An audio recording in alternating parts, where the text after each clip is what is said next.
Call this meeting of Now and Port Authority together on Wednesday, January 26, 2022 at 6:05. We'll have the invocation and pledge of allegiance. Commissioner Cole. Heavenly Father, Lord, we do thank you for today. We thank you for our many blessings, Lord. We just pray that you would meet with us tonight, give us wisdom and discerning what we need to do. And we pray, Lord, that you would be with our country and our great country that we live in. Pray for the leaders, pray for our servicemen and women and first responders. And we ask all this in Jesus' name. Amen. Amen. Join me in the pledge of allegiance to the flag. I pledge allegiance to the flag of the United States of America and to the republic for which it stands, one nation under God, indivisible, with liberty and justice for all.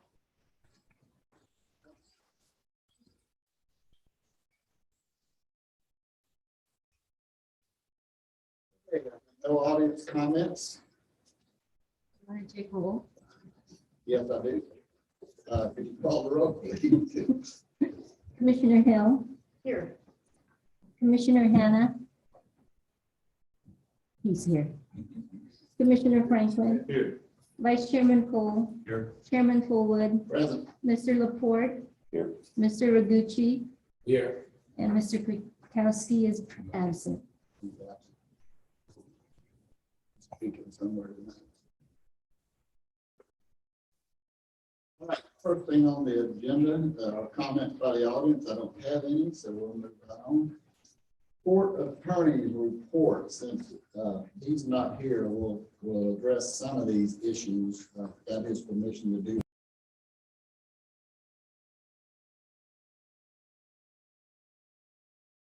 The plan signed by the court operator. We're not going to take that up tonight unless somebody wants to ask a question about it. Okay. Pilot case update.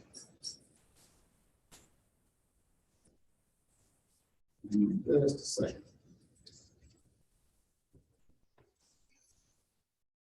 morning, there was a hearing on our motion to dismiss the City of Fernando Beach pilot case. The judge granted in part and denied in part our motion. The city's declaratory action claim was dismissed by the judge, ruled that as a matter of law, he could not dismiss the city's breach of contract claim at this stage. The judge did indicate that he understands and may agree with portions of our arguments against having to pay the pilot payments, but that more evidence and argument are needed to decide the case. Patrick and Jeremy will keep us posted on further developments in this case. That's all I can say about it, and that's all we can talk about.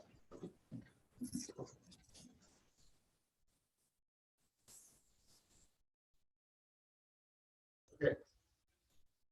Next thing. He's got on here board instructions on objections for the City of Fernando Beach Comprehensive Plan. What he needs is a clear understanding of what he will be objecting to, whether it be general or specific. Any thoughts? Yeah, I understood at the last meeting that there was a question about whether the time to comment had actually expired. So I think he was also Yeah, checking into that. That's one of the things that you're checking into, but he didn't have an answer at the time. So I know he's gotten some instructions from us about some specific things in the plan, and I think he's going to address those, but we wanted to know whether what he was going to put together would be objecting generally or specifically about certain things. So we can talk about that in the next meeting. Any other questions about that? Okay, let's move on to our port operator, Chris. I understand you have a port tariff to share with us tonight. I do.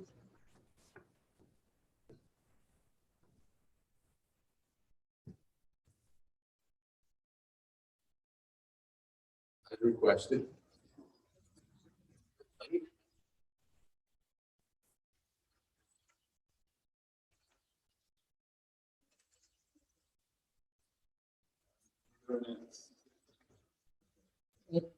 Yeah.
Over this? Sure. So this is essentially the rates that are relevant to things we do or may be doing. We've stripped out a lot of unnecessary fluff, a lot of irrelevant provisions. The tariff that OPA currently has is almost archaic in its design. Thanks to that study that was provided and that you provided to us, Chairman, we just did a straight analysis and we show it in the color coding on the right.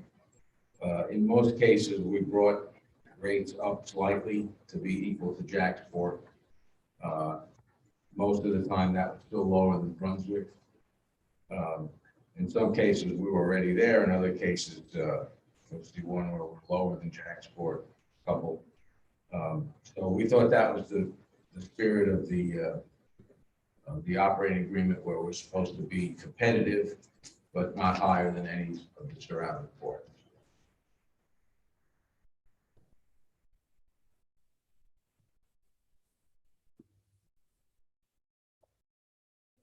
Questions? Hey, the stockage fee, that's $6.46 per foot for 525 foot vessel. Yeah, that's per foot per day or 24-hour period. Per 24 hours. Yeah. Okay. Something over 625, we calculated that one, 7,460 days. You don't have the delta to what we have now for each of these? We have it. We didn't think it was something that you wanted to see, but we can certainly Just the provide. change, but we don't, does it like? Yeah, each rate, how much did it change, if it changed, in which direction did it change? Obviously, once this is reviewed and discussed and approved by the board, then we'll incorporate it into a formal tariff document, which we'll also present for your approval. We want to at least show you the work that we've done on the rate analysis, and it was really in the ballpark. The rates haven't changed all that much, but by coming up to the Jacksonville standard, in some cases, we did get some. What size ship you get posted, Chris? Well, it varies, Carol. We get 300 footers like Summer's Isle. Mhm. We get the paper ships range between 450 and sometimes a little over 500.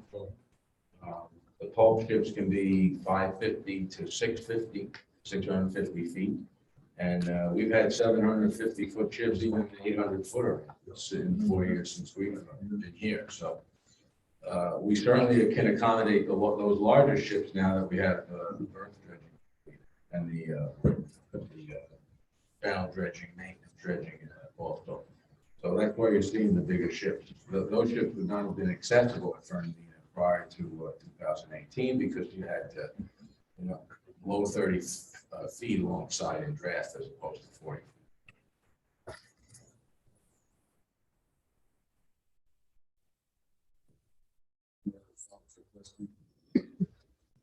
was just pulling out the 2016 to look at, just because I was curious which ones changed. Just for context, so that we know, because I think about it in terms of our customers, what is their response going to be to this? And if it's pretty much the same, then that's not a problem. But if it's an increase across the board, then to me, that's a question of, how do we validate that we're equal to Jack Sport? Can we validate that from all these things? For people that are using the tariff rate, which as I've explained previously, is not widely used anymore. Most of any of our existing customers are under multi-year service agreements, so they have rates that they've negotiated with us. The tariff is really when a shipping agent gets a request for quotes from a potential vessel call in a region, and there's 3 or 4 agents generally that we deal with. They can use a tariff to give a generic quote, and then if there's further interest, they'll put us in touch with the shipping line. So the key is not to lose anyone because you're higher than a neighboring port, but you might as well take, what you can get in a competitive market. We could also revise and be, 50 cents lower across the board than Jack's Sport if that's something that, the board was inclined to favor. So there's no real magic to this. It's just trying to be within the competitive range of where our neighbors are. Okay, what I'd like to do is have some time to absorb this and look at it and recommend any changes or recommend any additions that we might want to make, and we'll take it up in our next meeting in 2 weeks for approval. So, Is it something that would be within the scope of our signatures, like strategy to look at this and validate, since they are already engaged? well, we'll talk about that in a minute. But I have met with them about this, and some of these things that he's got in the tariff, that's who I got them from and presented it to him. They were able to look at some of the other places, the other ports, and but just right now, running Smith and Hill, but yes, we could do that. But that's if we wanted to wait longer. What I'd like to do is just hold this over to our next meeting in 2 weeks, look at it. Do any additions or corrections to it that we want to make, and then recommend for adoption in the next meeting. Is that okay? But all these tariffs are negotiable, right? Because Well, the tariff is something that's published. So the actual tariff, once it's revised and published, is not negotiable per se. But if the shipping line is interested in negotiating an agreement for more than one call, then it becomes a contract negotiation. And if you have what's called a service agreement or a contract with the shipper, then you're not bound by this. You can go, many times they'll want lower, maybe we can get a little bit more, but it's really a negotiation at that point. So are you intending to offer the same, like, pre-stated discounts that are in the tariff, like for the vessels, making 8 or more calls? That's called out in the tariff. I don't know if that's something that would be that specific. Currently, we have, and I say you, but I don't even know that that's right. So we have stated discounts for vessel, for an operator making 8 or more port calls per year, 25% discount. Would you be changing any of that, or would that stay the same? That's a good question. I'm not sure if we analyzed that. In the past, that has been a basis for negotiation, and a couple of our contracts actually have that in for people that know they're going to provide more than the HVAC. So it's a tool that's available, and if it's not changed on here, my guess is we're probably going to leave it in, but let me give you a definitive answer on that. All right, so we'll hold that over till the next meeting, and then we'll come back and do what we can do with it. All right, what else you got? The next thing said 4.7 about the title. I thought we'd address that. That address. Receive a copy of it.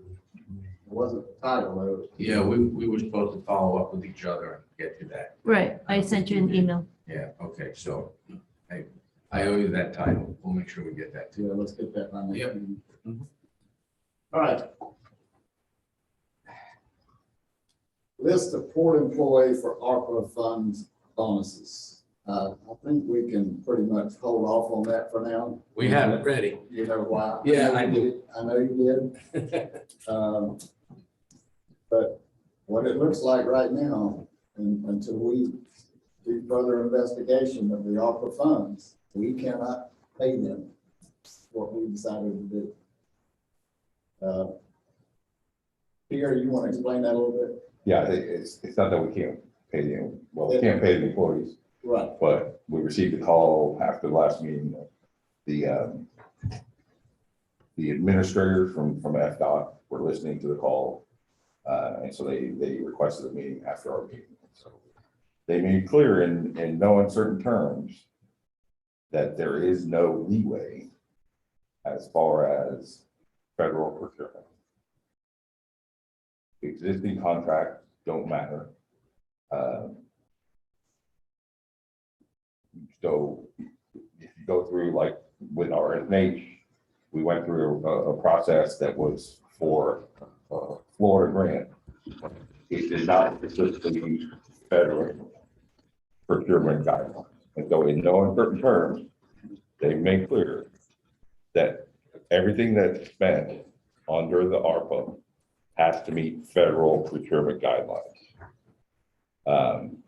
Other than wages and employee, so even my contract, Patrick's contract, the security agreement, all that stuff, which are not, again, we were taking the interpretation, or we're trying to take the interpretation that, they broadly meet the federal guidelines, but, the security contract was signed in 2008.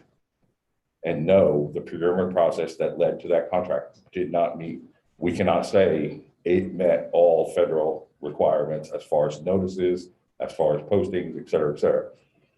And therefore, their view was that nothing of that sort can be submitted for reimbursement. Isn't it basically because we don't know what those requirements are? No, we know what those requirements are. So if you want me to get into, so obviously we're looking for ways to, Right. so obviously we have, Comply. we want to comply and we want to be able to spend the money. So we're looking for ways, obviously, to meet the federal procurement guidelines. Whether it be, I've spoken to Chris about the potential of posting the security agreement for as a federal contract that meets the federal guidelines. In other words, again, the security agreement was done in 2008. So is it time to do it? Patrick is going to look at mine and his contract. What are the federal procurement guidelines? Can we meet those going forward? So we're looking at, all the different pieces, obviously the wages and things like that we spend for the commissioners and for employees is fine. And most ports, and what their point was that most ports like Port Canaveral is only using it for wages. They're not using it but they have enough wages to spend $70 million. Right. We don't have enough wages to spend $806,000 between now and 2024.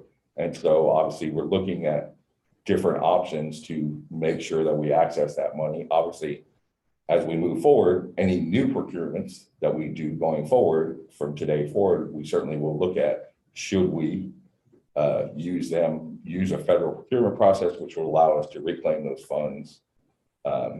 So that's where, they've sent us, so do you want me to talk about the other thing too, that we've switched the contract? Yes. So again, in this call, we were stuck because again, we sent them what we thought was required. I think they wouldn't approve it because they were very nervous about what we were including in there. That stuff that was not allowed as far as they were concerned. So they didn't want to approve our advance payment. And so what we agreed to and the advance payment method was we would submit a plan of spending. They would send us the money, we would spend it, we would report back to them. So, and that's what we signed. Instead of doing that, to make it easier for everyone and to make the process go faster and make the process we understand better, clear, and they can just say yes or no. We've switched it to a reimbursement. So just like the contracts that we do for FDOT now, this contract will be reimbursement now. And so Danny, I think he said that today for signature. Yes. Essentially, we will submit expenses after we paid for them, and they will reimburse us for them. And that's how we'll move forward, again, through this process.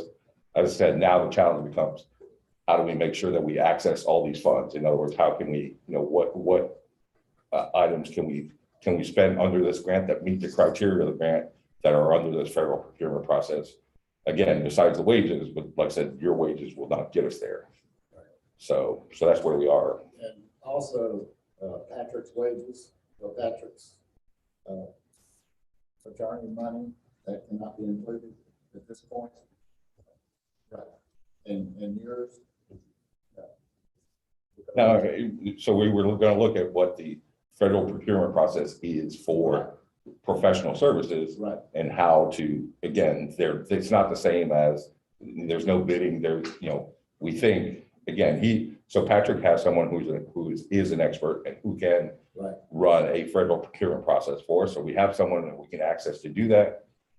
He was going to look at, again, legal services, much like in Florida, you don't have to bid those out. You don't have to, those are, you're hiring a professional. Right. Those don't have to, you're hiring a specific person or whatever. So we're going to look at that. And if we meet the criteria, then we can start billing those. So, and get reimbursed for those. And we should have that information by next meeting, I hope. Yes. Well, we'll definitely have so hopefully, we have the revised grant. Once that gets signed, we obviously, we are ready. We have the wages. There was no controversy about the wages. And, I'd spoken before about, the stuff that we're 100% sure we can get reimbursed on this contract. The wages are ready. They're ready to submit. So as soon as we get this new grant agreement signed, we will submit those wages and receive a reimbursement. So hopefully that'll kick it off. As I said, then it becomes a process of, well, how do we access the rest of the money? What opportunities do we want to, are available to access the rest of this money? Do you have sufficient funding to pay in advance? No. Because it's saying that it's reimbursement only. Right.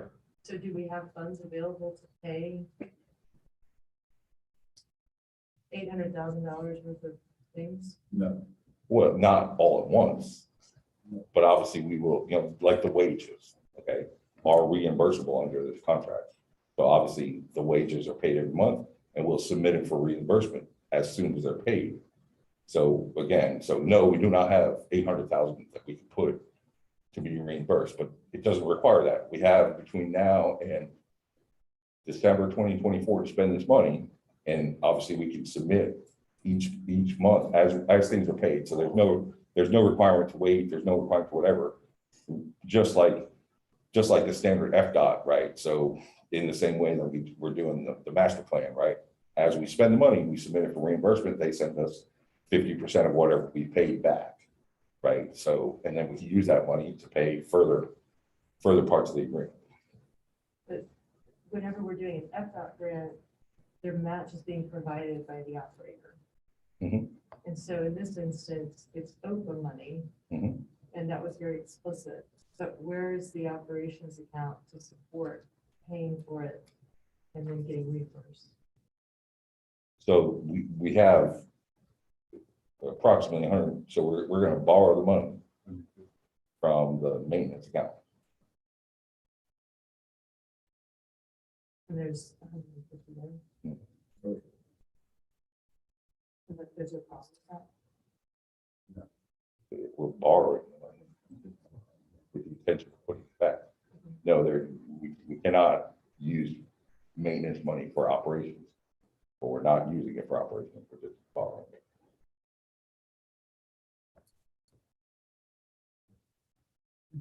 So we wouldn't ever be able to take any sort of expense that was over that amount. So we really have to be strategic with what we're reimbursing. And we have to be strategic in that. And this is the discussion that we had. That we need to refill our coffers, obviously. We spent a lot of money on legal fees and other items last year. I mean, before, as I told Danny, and before we started 2020, we had $100,000 in reserves in the operating account. That money's all gone. The first pass that we need from this ARPA fund is to rebuild that reserve. make sure that we have the freedom going forward to do the things we want. And so, you know, kind of as we look at spending this ARPA money, how do we rebuild our reserve to get reimbursements for certain things? And then, what new spending do we have? Now, one of the things that goes along with that is we cannot pay for the master plan from those funds. So we're going to have to suspend or pause the master plan at this point until we can come up with another RFQ that specifically says what the federal government says we need to have in the RFQ to submit for rebidding. And then we can start the master plan back up again. I talked to Justin about it. And he sent me a letter and says, for our discussion, Ronald Smith and Hill and our subs will pause work on the master plan update for now until the funding issues with FDOT are resolved. Let me know if we can assist Oakland in any way. So we're going to pay the invoices that have already been accumulated. And then we'll just pause everything for now.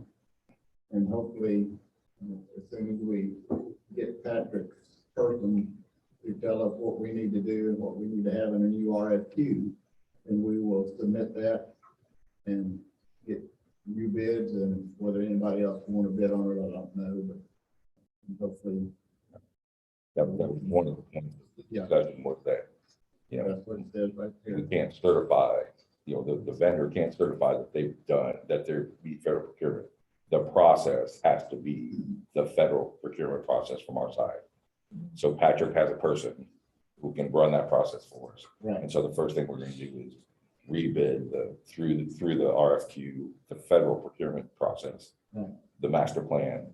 You know, Reynolds Smith and Hill has told us, they've done this before, they've done federal grants before, and they follow all the guidelines. But it was our end where, you know, we submitted this RFQ before these funds came out, before the guidelines came out. So we've got to figure out what we need to put in that RFQ and resubmit. So that's where we stand right now. Everything is just on hold until we can get it done. Hopefully we can figure out a plan to pay these employees what we said we were going to pay them. I'm certainly hopeful of that. If we submit the right plan, if we do the right thing now, I think some of the grants that we're getting for things that we need at the port, we'll be able to use some of that money for that, and then figure out a way to use funds that we're going to be paid for that by the operator, maybe put in there. So yeah, I mean, to refill our coffers, Right. we are going to submit. So we have items like the salaries are in our budget already. If we can get your budget, our salaries reimbursed by the grant, that gives us those budget funds to do other things with. Right? We can reallocate those dollars to other things. And that's where, that's, you know, again, and that's why it's the same thing, the security agreement to come to the port one, because that's already in our budget. If we can get that funded through the grant, then we can reallocate those security dollars to something else. How much is the existing invoice, like ballpark for RSNH that would pay? 30? What is it, Rosanna? Um, What's left owing them? I know we got an invoice. just today, I do not have that. I will get that for you in a second. 85 or something. The invoice that was submitted today, 71. 71. 71. Yeah, 71,940. That's the third invoice we paid. I think we paid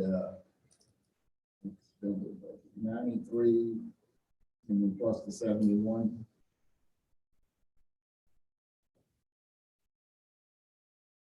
We invoiced that against what FDOT paying for the grant with.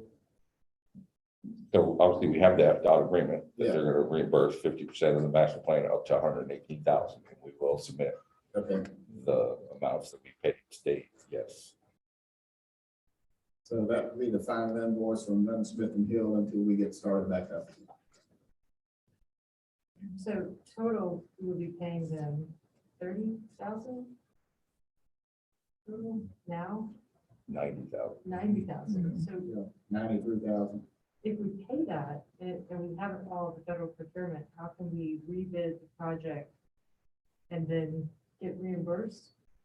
We will not be, so obviously we assume that we can submit the half to FDOT for reimbursement from the FDOT grant. But the other $45,000 will not be able to be reimbursed under the ARPA grant. Yeah.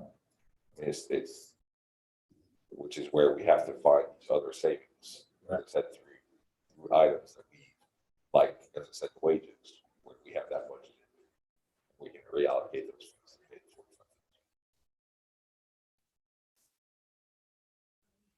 Normally demanded from Nassau Terminals. Nassau Terminals does not have to pay us anything for the master plan. Despite the agreement that was signed. Yes. And I can tell you why. I talked to Patrick about that, and apparently the interlocal agreement, or not the interlocal, the agreement we had, the resolution that we put forth that that Chris signed,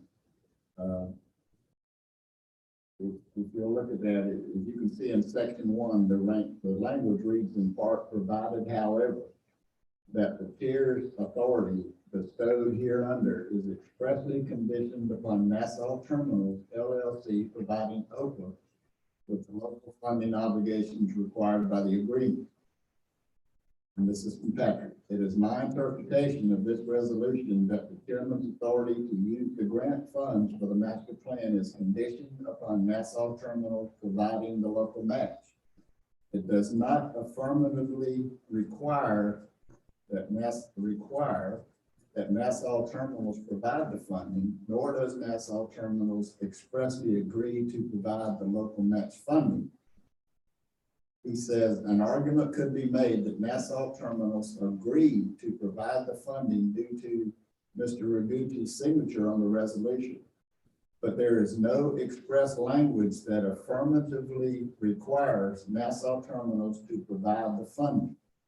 The minutes of the meeting may provide additional support for OPA's position that Mr. Ragucci agreed to provide the funding, but again, the resolution itself does not expressly state that. That's from Patrick. So when we voted and gave you authority, it was contingent on the local match being paid by Nassau Terminals. Right, and it doesn't say that in the resolution. But the minutes, we need to go back and look at the minutes, whether he, in a meeting, expressly said that he would do the match. So if we do a resolution like that and then you sign the agreement, does that, I mean, he doesn't, Patrick doesn't say that in his opinion, I guess it's a question for him, but if we authorize the agreement based on that, and then that didn't happen, is it unauthorized? That's a question for Patrick. I can't answer that.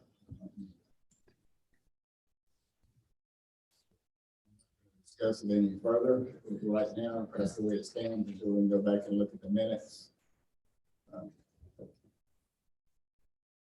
Rosanna, you want to search for those minutes after the meeting and Right. we'll talk about them. So that would be the April 4th, 2020. Yeah, it has to Meeting, be right? April, Okay. March or April. I see the April 4th date on there. Okay. Okay. Any other questions about this disappointing funding that we're not getting now? So going back to the employees, because that's where we started. Yes. Here, the last time we talked about it, you said that we needed to hold off until you could figure out how many employees were like long-term and how many had just been hired. Right. And do some type of, did you do any calculations to figure out what the total would be based on? No, obviously, right now, can we get the funding together first? Okay. How much can we get?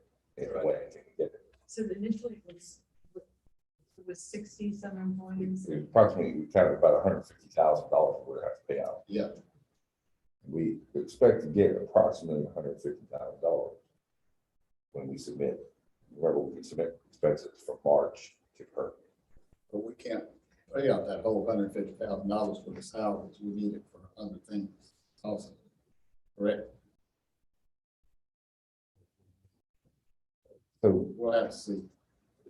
remember, I mean, what we expect is that we're gonna get somewhere around $13,000 to $15,000 per month from this grant Right. going forward. It just So- may take another month or two. Right. And so, but the question is, what do we use that first tranche of money for? Yeah. I'll see.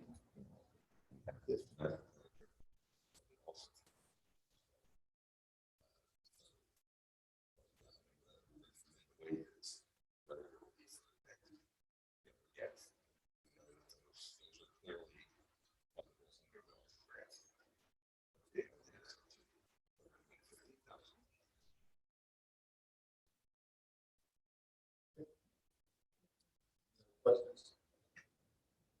All right, we'll move on and hopefully things will sound better the next meeting.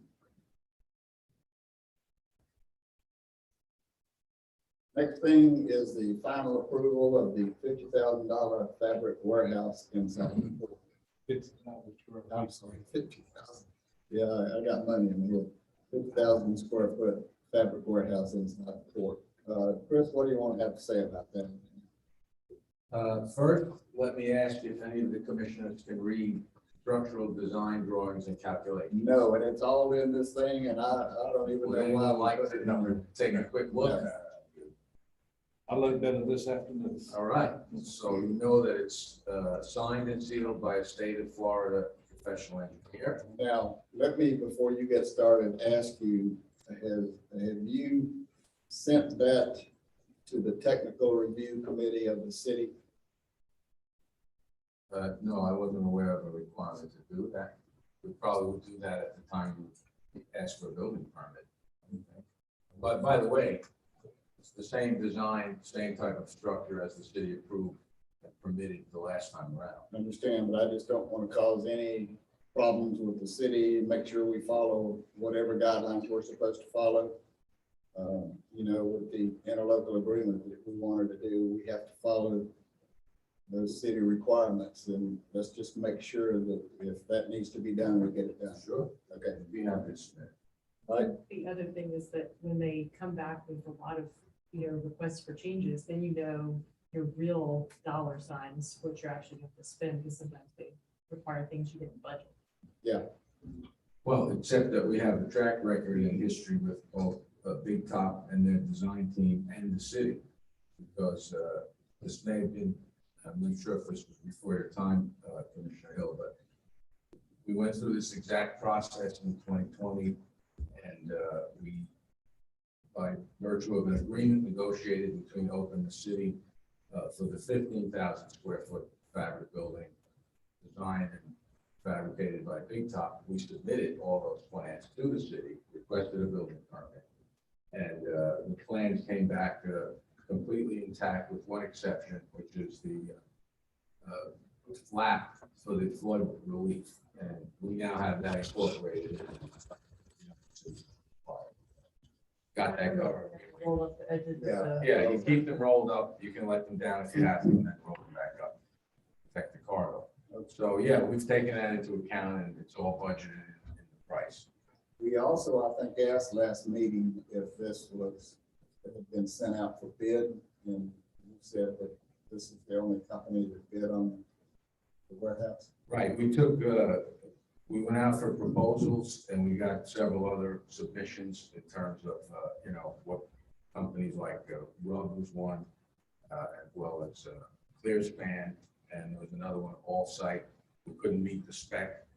And we had basically three things in mind: lowest cost, obviously the time frame was really a big factor, and also the specifications we wanted to be exactly as per the last building, which, by the way, we've used in the last 2 weeks. And a week ago, it was completely full to the brim.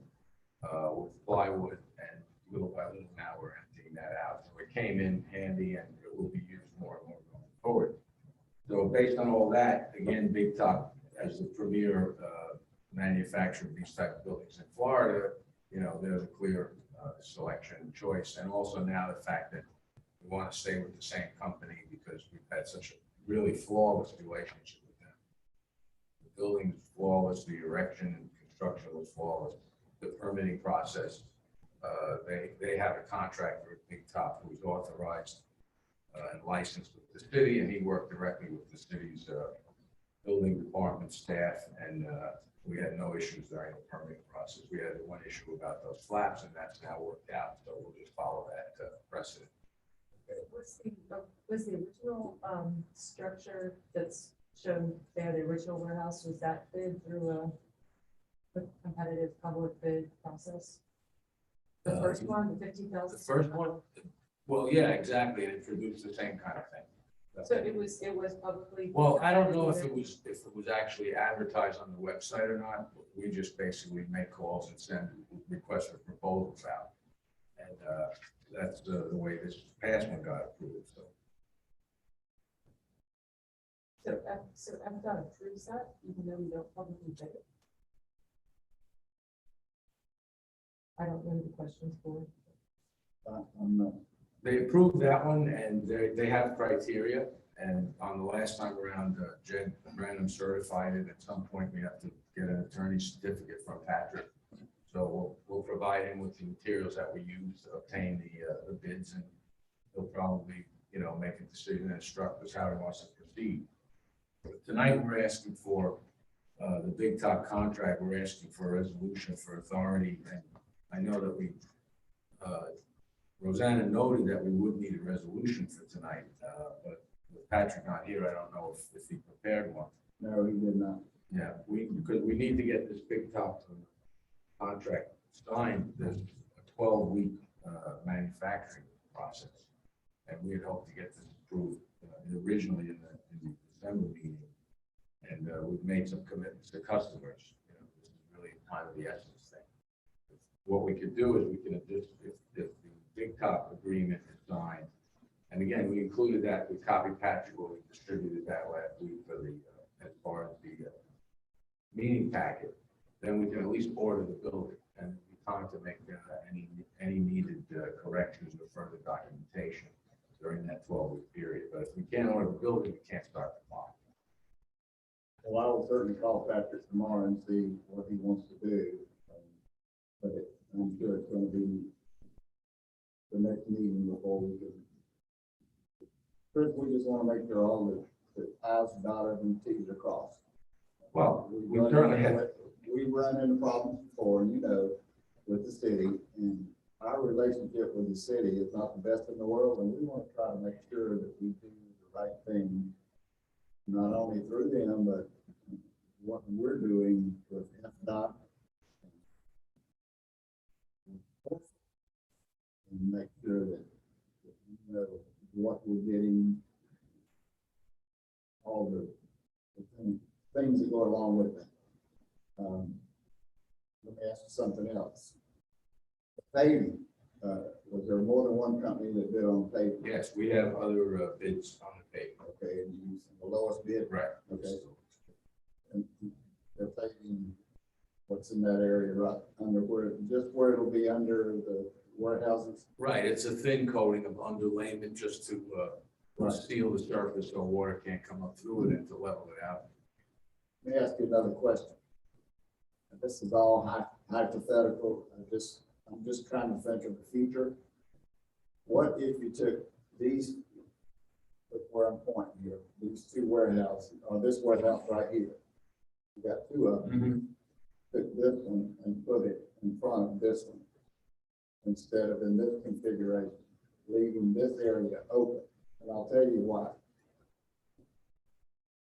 And like I said, this is just hypothetical. You know, we've got a lot of complaints about traffic on this road over here at Main Street. Because traffic coming in, we're having the trucks having parking on Main Street here.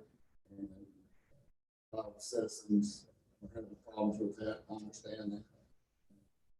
would want to sell in front of my house either.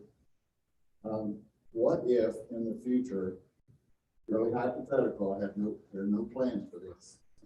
If we have to have the city's approval. Come in on Franklin Street.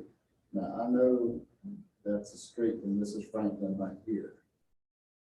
And it comes all the way down to 8th Street. What if I we think went that's in Canby. I'm sorry, extending, yeah, not extending, where it goes right up to the Blue House. Mhm. There's a big berm right here, very high. What if these warehouses could be moved in this position, button up to each other, east and west instead of this way? And we left this open, so maybe in the future, we could route incoming traffic through there with a road that comes up to here to bring the trucks in. And just make this an exit off of the port and not an entrance. The wetlands will allow you to do it. No, we're not going into the If wetland. you look at that, that is all. No, this is not wetlands right here. That's not, but there may be, you may have to bridge from Escambia through a little wetland at the low. Oh, yeah, that's Yeah, possible. but look, I It's think something we gotta look at. it's a great suggestion, and I would remind folks that when I suggested that type of arrangement some months ago, it caused an uproar. Well, But that's okay. It's still a good suggestion, but here's the beauty of the fabric building. and that's. The building is anchored. It can be moved. Yeah, absolutely. It can totally be moved. This is a better configuration for the flow, the way we did it. And you can't really see the way that this drawing was put together. This was just something we did. The buildings are moved, so that there's doors on both ends. Yeah. They're moved up a little bit. They're really where the orange line is. Yeah, And so you have entrance into the buildings through the front doors, and then you have a lane on the right side between the last building and the fence, which doesn't really show up here, where the trucks can come back to the terminal. so if we did. in the You could future, always move it, Need yeah. to move that and move it in front of this warehouse, it could be done. That's right, and I think, I don't think yeah. there's any problem with having that here because there's no wetlands here. But the wetlands is where the road would come in if that happens. yeah, you need some permitting and approvals to get that road connected. We need maybe the county to improve. The reason I'm asking, this is something I'd like Reynolds Smith and Hill, when they're doing our master plan, to look at and make some suggestions, David. And see what they suggest.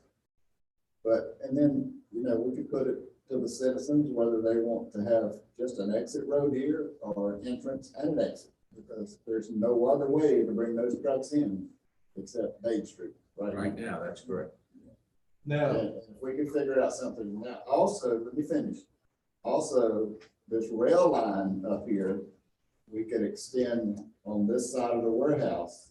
So you can offload anything from rail cars right there, but without getting into the wetlands there. Interesting I think idea as this well. might be wetlands right here. Now, the rail line is something we have to pay for, the railroad wouldn't do. Anyway, I'm just hypothetically thinking ahead, which is something we should always do. Right, and you're right, the master plan process is the perfect vehicle for the engineers and the professionals to study these kind of things. Right. Look at the ramifications, the pros and cons, the costs, and be able to provide alternatives for the community. Now, I don't want to get a bunch of emails from the public saying, Fuller wants to change the route, trucks coming in, he wants to go through the wetlands.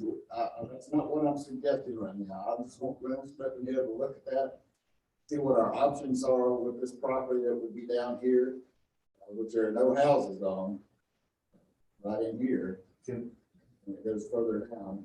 can I say something? Yes, you can. On Escambia Street, you got 8 houses. 8th Main Street, you got 9 houses.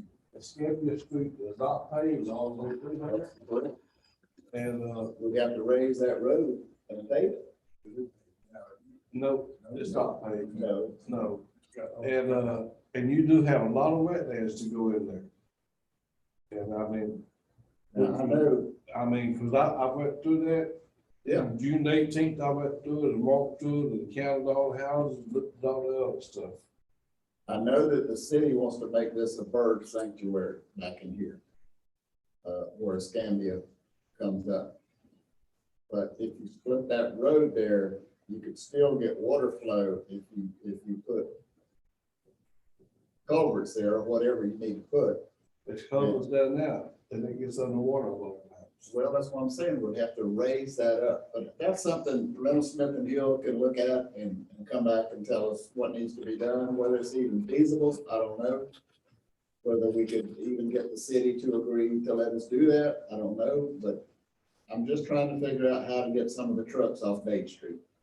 I know we started talking about this because of the warehouses, but initially the traffic conversation was a big impetus for the barge service to get trucks off the road. Where are we in terms of that, in terms of alleviating truck traffic via the barge service?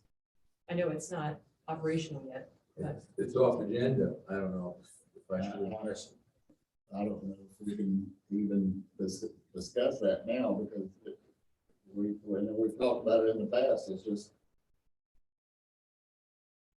I mean, we're We can't- talking we about just putting can't a do it. bridge on a CMU, which is not on the agenda either. So I think it's a fair question, considering it's an open federal project that was really supposed to alleviate. Okay, Chris, what's the status? The status is we're still negotiating with the industry to find appropriate barge and tugboat operators for the offshore leg. And we still have not been granted approval from any other major port to accept the barges. And truck rates are up and down, and it's just proving to be a challenging program. And that's not something that's off the table right now, we're just. It's being worked on diligently, but there's only so much we can do. A lot of experts over the years have opined that this is, a very challenging situation, and Marriott understands that. They're being supportive, but they know that you can only do what the industry will allow you to do. The trucks that are currently queuing on Dave, do they even ultimately go to the ports that we're trying to get service to with the barge? A lot of them do, sure. Some of them, the containers would potentially. And what port would that be? Savannah, Yeah, Savannah. If they're not Charleston. interested. Charleston was on the original list, yeah. if you're reading about Charleston and Savannah, every day it's an article about who's more congested than the other. They're both a disaster right now. And we were asking permission originally, before any of this global logistics crisis and supply chain meltdown. They were just busy then. And now they're overwhelmed. But we continue to work at Hope Springs Eternal. Okay, any other questions about that? Quick question. How would that, if we were to put in that road, how would that impact your scale? Well, You have to move the scale. if it's going to be an entrance gate, you'd have to put scales there. Yeah. We were suggesting it as an egress, keep the entrance on Dave, but you'd still reduce the traffic by half because they go in one and come out the other. But right now they're going in one and coming out one, the same one. So, yeah, I mean, again, once the engineers get to study it, I think it would be helpful for their perspective on it. Is it feasible and will it be helpful? So how do we move forward on the configuration the way it is, and then also leave the door open for this? Well, like he said, the warehouse is a movable warehouse. And when he submits the plans to the city, he's gonna have to take a look. Yeah. Well, we've picked this location, but what we're saying is if you wanted to remove it, you just submit a new application showing a removal process and a new location. The building can be deconstructed and then moved to another site and reconstructed by the same contractor who put it up. It's done commonly. This could be 5, 6, 7 years down the road. Right. I mean, it's something, if we put it in our master plan, then it's something we can look at in the future. And the other thing about these buildings, OPA will own this building, Yeah, notwithstanding that Nassau Terminal will be advancing about $750,000, 50% of the cost. And there may come a time when this needs to be replaced with a permanent building, either in that location or somewhere else in the terminal, in which point, if we didn't have another location where we could use this building, it can be sold on the open market. Yeah. There's a market for used fabric structures. As it says in the specs, it's got a 20-year warranty on the covering and a 25-year warranty on the steel structure. I apologize for the forward, but I, just because it came up, it's separate from the structure, but you're talking about the paving project, and you said that was the lowest bidder? Yes, that's just pure lowest bidder. It's a simple spec. It's asphalt. So it's publicly posted, that one was competitively bid. No, we did the process ourselves.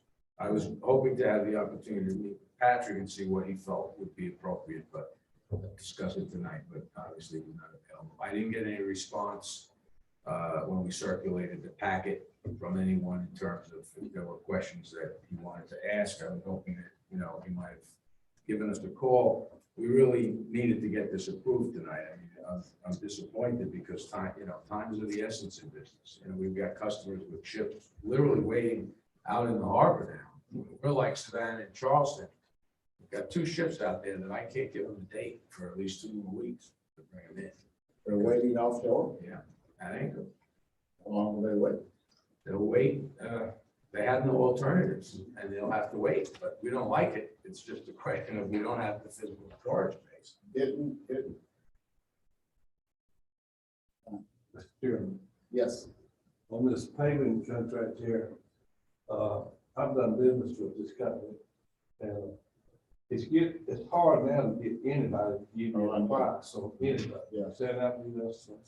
But I got 3 estimates on the job that I've done, and Kutsu come through with, they was right at half of what the rest was. They do a good job. Done a real good job. Done it on time, done it the way it should be done. Everything. And I was there on every inch of it. This, and he's putting 3 inches of asphalt on most of it, 2 inches on some of it, you know, and this is compressed asphalt, you know. Yes. It's down. I don't have a problem with that. Let me ask Chris, how, what's is this problem the flooding here in this area? No, the reason that was selected, just like the selection of the site for the former fabric warehouse. Right. Because that's a high spot that's not prone. Right. Closer down to the dock. Yeah, over here. Right. Exactly.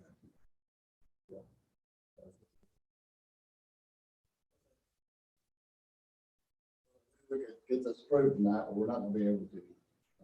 Any other questions about this? And we'll make sure you get this to technical review, let them just look at it, see if they won't say anything about it, but I just want to follow everything we need to follow. Okay, if you could maybe just mention to Patrick, if you could. I will. Let me know I'll what follow I him can first thing chat in the with. morning. All right, great. We'll get him all the material that we have. I haven't provided it in this packet, all the bids that we received, and then we'll be guided by his approach. And I know he's not watching tonight because he's speaking in an engagement tonight. That's why he couldn't be here. So I would have called him first thing in the morning. Thank you. He needs to call you, I'll call you too. Anything else about the warehouse? Also have a question. We had a ship that was without service for what, 2 weeks? Because we couldn't get unloaded. No, it wasn't anything like 2 weeks. It was a few days. We had other ships and we had to finish one before we could start on the other.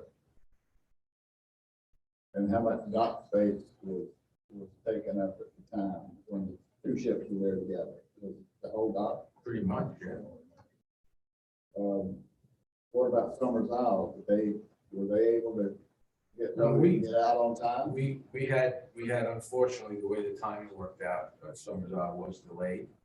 And we were speaking with Bermuda about it, and obviously they weren't happy. So we've arranged to make sure that doesn't happen again. In fact, they'll be in tomorrow, Summers Isle. Oh, okay. What happened was the vessel took long. We had 2 large break bulk vessels alongside at the same time, and both of them took longer because of more storage and things that exactly what we expected when we take the ships. That's part of the business. I can go down today. Do we have any ships in right now? Nothing today, but we'll have 2 in tomorrow. We'll have a paper loader tomorrow and Summers Island. Is it the two that are offshore right now? No, the 2 that are offshore won't be till next week. And what are they? One is, actually, they're both plywood. They're both, They're bringing plywood in? Southeast Asia, Indonesia, not China. Well, Southeast. It shifted to Southeast Asia, Philippines and Indonesia. The last ship we had loaded in Jakarta. Oh. Wow. Okay. Yeah. Any other questions for Chris?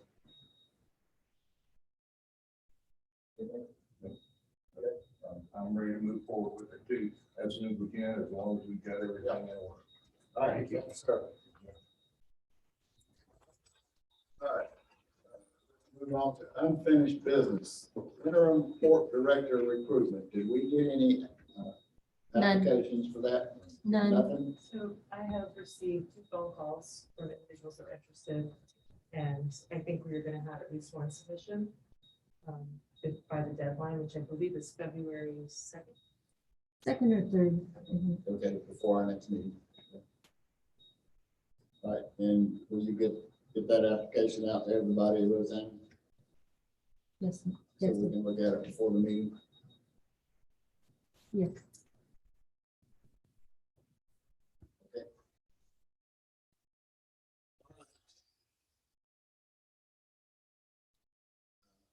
Unfinished business, I'm gonna skip over one with the master plan. We've already talked about that. We've already talked about the ARPA fund requirement update.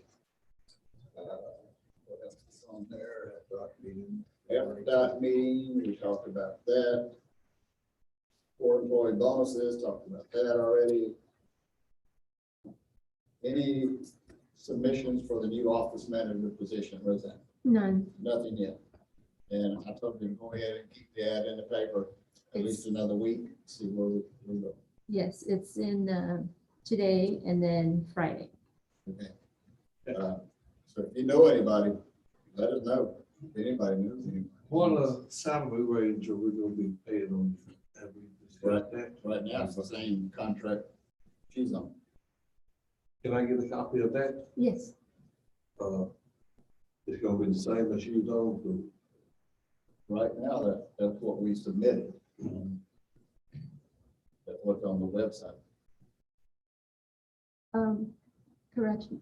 It's not stated on the website. Or the So- the amount is not stated, that's Correct. right, it's not. It's not stated. I think it says to be determined by the port commission. Okay, All these local governments across the board are having to raise salaries to get Yeah. workers. Yeah. I mean, I think we need to discuss what we can do. well, now that's something we can use the COVID funds for, right? So we could, supplement that, add it in.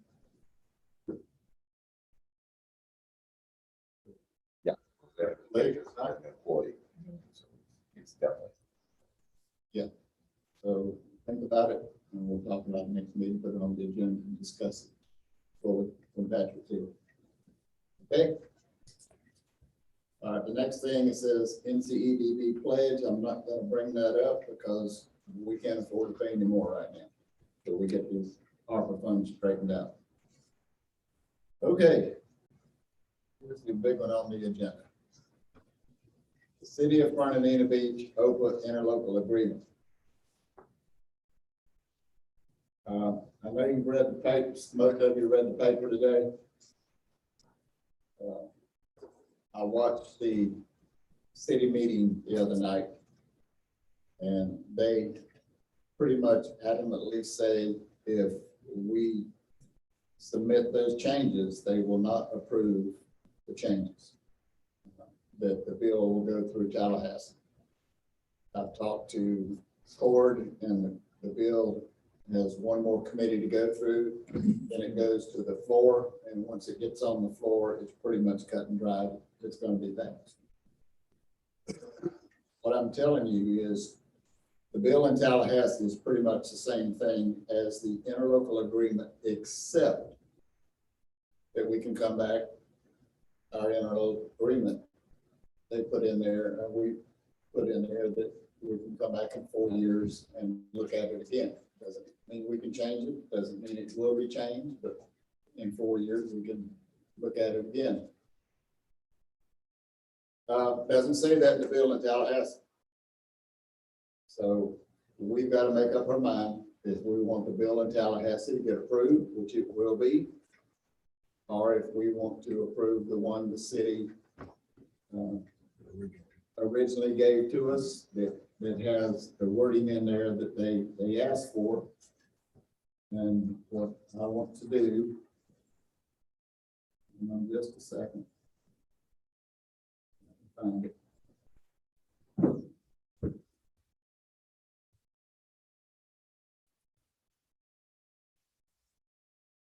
What I'm going to do, and then we can discuss it further. I move that the revised city OPA interlocal agreement that was approved at the January 12th meeting be withdrawn and the original version approved. Right here, second. Motion been made and seconded to approve the interlocal agreement that was originally submitted by the city. Any discussion? I thought Patrick told us we couldn't rehear the same thing that do we have to revise? No. We just withdraw the one we sent to the city and approve the one that they originally agreed to and sent to us. And I talked to him today, and he said that's the perfect wording, and it can be done like that. Because we didn't vote on rejecting it. Right. Okay. Okay, that makes sense.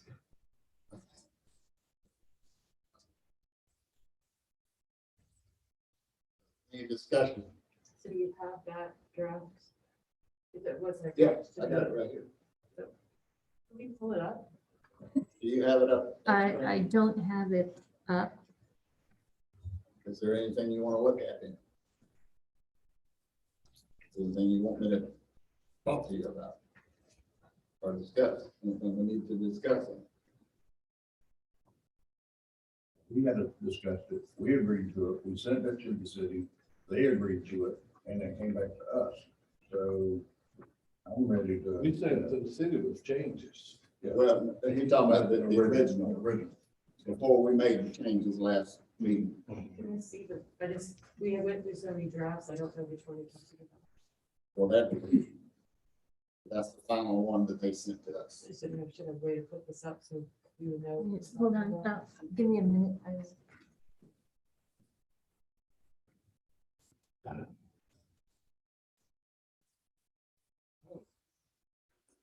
We sent them a revised version of it. They rejected. No. I think you're talking about two different agreements. The one we sent back to them last week had one change in it. And that was the part about prohibited. We changed it to 3 other words, 4 other words. And This one has the oil refinery though, and I thought that was something you added. No, let's see. that was part of there too. This was sent to us, that the exact document was sent to us by Tammy, and the city had approved it. I thought they didn't ask for that. Yes, they did. It's in the document right there. That's it. I guess I'm just having trouble voting when I'm uncertain about that. And Patrick not being here, you want to see what copy? I don't know if Commissioner Hannah has seen what we're voting on. It's not attached to the agenda. Commissioner Hannah, are you there? I'm here, guys. I have the one from the 12th meeting. I Hold on. still don't agree with the words. They're asking us to leave.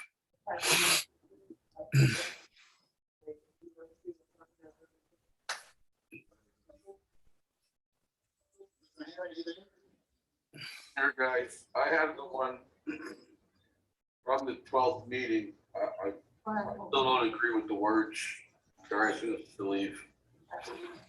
Say again? He has the one from the 12th meeting and he agrees with the wording. You don't agree. I don't agree with it. Well, did you hear my analysis? I did. So you would rather the bill go through that has that wording in it than approve the interlocal agreement that can. I don't agree with it. That we can look at again in 4 years. I'm sorry, guys. I guess there's a back feed. I'm not sure, and I apologize if that's my end. I don't know.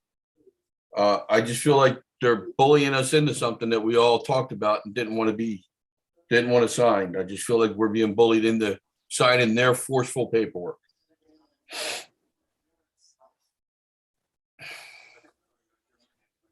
Back feed. I'm not sure, and I apologize if that's my end. I don't know. I just feel like they're bullying us into something that we all talked about and didn't want to sign. I just feel like we're being bullied into signing their forceful paperwork. Why do you think we're being bullied? What, I saw the tantrum taken last night. you saw what? The tantrum from Mike about not signing this paperwork because of what was on there. I don't agree with it, but I'm sorry. I don't think they're gonna come in 4 years to negotiate it again if things don't work. I don't agree with the paperwork. The tantrum from Mike about not signing this paperwork because of what was on there. I don't agree with it, but I'm sorry. I don't think they're gonna come in 4 years to negotiate it again if things don't work. I don't agree with the paperwork. The option is there. Mike about not. It's repeating, Roseanne, I think Yeah. you just muted. The option is there, but if the bill goes through, there is no option. That's what I'm trying to tell you. Well, you've got a motion and a second, and, We're in discussion. right. And I think he just keeps repeating himself literally, so, Well, it's my opinion that if this bill goes through, it becomes state law. It changes our charter. I don't want to do that. I want to at least have an option that maybe in 4 years, we could come back and look at it again if there's anything we need to look at. If the bill goes through, there is no option in 4 years. That is a bill forever. That's a law forever. I think what Commissioner Hammond was trying to say is that parties aren't required to make any changes in 4 years. No, And I they're agree not with him. required. I agree with them. So your point saying that we're stuck with the bill forever is not true, because the legislature clearly can make changes to our charter any session. Whereas this, you would have to get the city to agree, and they don't have to make a change in 4 years. So I disagree with that. Okay, And I agree with Commissioner Hammond, if he can hear me. He's saying yes. He can hear. so you think it's better for the bill to go through than do this interlocal agreement, try to get on better footing with the city? I mean, I'm assuming that you all are also talking to Ford Bird and Aaron Bean. Yes. Okay. My sense is that there is an opportunity to make changes to the bill. No, it's already gone through. It's gone through 3 committees already. Okay, well, that's not the information I have. Well, when did you talk to him? So I'm in contact regularly with Aaron. Aaron's in the Senate. This is I the understand that. legislature, I and understand. Aaron is putting pressure on Ford to get this thing done. The That's where bill, it's coming the from. bill is a direct result of what happened with the PIDP grant and the RAISE grant. In the city's position, they were lied to. Okay? Exactly. Right? We all know how that played out. And a lot of these provisions have nothing to do with that.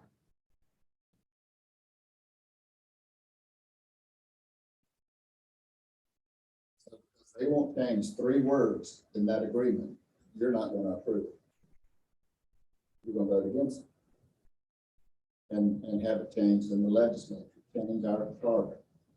It wasn't 3 words, but What, how many words was it? 4?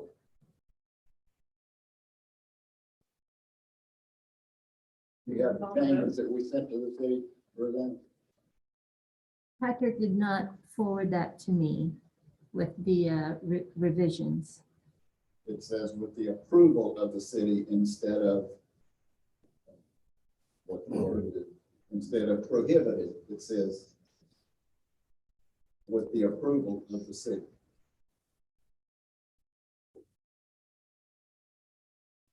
You know, the city is, like Patrick said, that is bullying us into it, and they threaten us with Bird and Aaron being, you know, on this bill. If the city is going to operate the Ocean Highway and Border Guard, they need to get elected to do it. They're elected by the city to represent the city's people, and we're elected by the county to do the best thing for the county. And I don't support. Would we settle one? Okay, I've done what I can. I'm disappointed. I'm disappointed that Bird and Aaron Bean would do that. Bird has no option. If it's a city bill, he has to take it to the legislature. He has no option. He can't reject it, especially when Bean is pressuring him. That's where this is I'm coming. disappointed in both of them, and I hope we show it come election time. Well, you don't have to worry about that because Bird will no longer be in our district. He might be our representative. I saw it today too. well, I think Porter's been a great representative Oh, I do of too. our loss. I do too. I just want to say that, but, Absolutely. so my thought is that we need to, engage with our representative and our senator. And we need to say, we've gone to the city with reasonable requests, and we're very close to an agreement, and we're stuck on whether or not they would have the right to approve, or whether it would be absolutely prohibited, which is a long-term change for OPA that could have consequences we haven't thought about. And I don't think that's an unreasonable request. Okay, well, I'll tell you what I'm gonna do. I'm gonna give you that assignment. Because I've I've talked already given forward. myself that assignment. Well, good, good. And I hope you can get it done because that's not what I'm being told, but if you think you can get it done, I think that's the job of every one of us that was elected. I'm gonna call for the vote. Call, please. Commissioner Hill, Could you restate the motion, please? That could the you, agreement that was approved at the January 12th meeting be withdrawn and the original version be approved. I vote no. Commissioner Hannah, No, he votes no. Commissioner Franklin, No. Vice Chairman Cole, Yes. Chairman Forward. Yes. Motion fails. All right. It is what it is. Good luck. All right. Let's move on.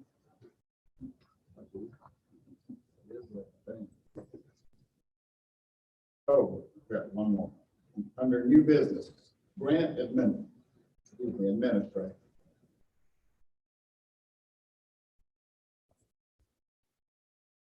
Hill, is that you? You want Put that on there. I don't know who put that on there. Anybody want to talk about a grant administrator? Rosanna, do you know where that came from? This was after, I think, the FDOT meeting. It was suggested that OPA will need a grant And administrator. I think Patrick is taking care of that. Yeah, and I think it's not grant administrator, it's someone to do the federal procurement process. Right. Okay, so do this not- is for the ARPA. We do not have those skills. Do we have to take a consensus to authorize him to do that? No, Was he waiting for that? Is that why it's on the agenda? no. Okay. So I think we're waiting Already in the process. for the for the new grant documents to arrive to do a reimbursement grant. Once that's signed, we'll be able to submit for reimbursement, and then the question is, do we rebid these agreements like the security? Did Patrick say there was a cost associated with this person? Obviously, but he didn't say that. Yeah, Obviously, but I but think that salary can be reimbursed. that can be submitted for the grant. Yes. Okay, so this is someone he's gonna find for the ARPA funds. Yes, So I would think that would need some type of action. no, No? it doesn't. Not according to him. Okay. All right, any other items to be brought by the commission? Hearing none, this meeting is adjourned. And